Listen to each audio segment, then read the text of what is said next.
కాసేపట్లో ఈ వేదిక పైన రాబోతున్న మన ప్రియతమ నాయకుడు, మన కాబోయే ముఖ్యమంత్రి గారు శ్రీ నారా చంద్రబాబు నాయుడు గారికి ఘనంగా స్వాగతం పలుకుతున్నాం. అలాగే ఈ రోజు ఆయన పుట్టినరోజు కూడా ఒక ముఖ్యమైన రోజు. మన సర్వేపల్లికి రావడం చాలా సంతోషంగా ఉంది.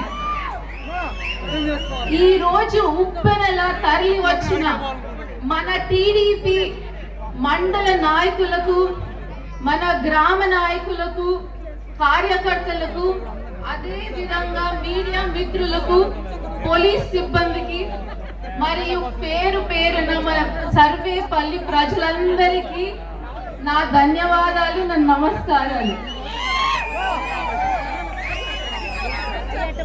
ఈ రోజు నేను వేదిక మీద నిలబడి చంద్రబాబు నాయుడు గారు మనకు ఏం చేశారో, ఏం చేయబోతున్నారో, మరి సోమిరెడ్డి చంద్రమోహన్ రెడ్డి గారు మనకి ఏం చేశారో, ఏం చేయబోతున్నారో మాట్లాడడానికి రాలేదు. నేను నెల్లూరు జిల్లాకి వచ్చిన సోమిరెడ్డి గారి కోడలుగా మాట్లాడుతున్నాను.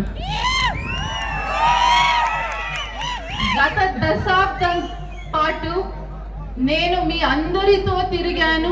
ఇక్కడ ప్రత్యేక అనుబంధం పెంచుకున్నాను.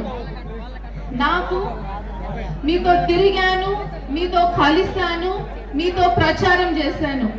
ఆ నేపథ్యంలో నేను గమనించింది ఒకటే, సర్వేపల్లిలో శాసించేది కాకాని గోవర్ధన్ రెడ్డి కాదు. ఆయన మీద ఉన్న భయం ఈ రోజు మన నియోజకవర్గంలో రాజ్యం వెళ్తుంది.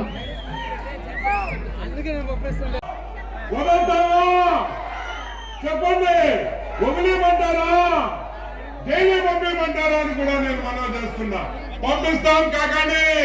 నువ్వు పెట్టిన కేసులు, నువ్వు చేసిన అరాచకాలు ఒక్కటి ఒక్కటి ఒక్కటి ఒక్కటి బయటకు తీసి బొక్కల దోషాలు మాత్రం ఖాయమని కూడా నేను మనవి చేస్తున్నా.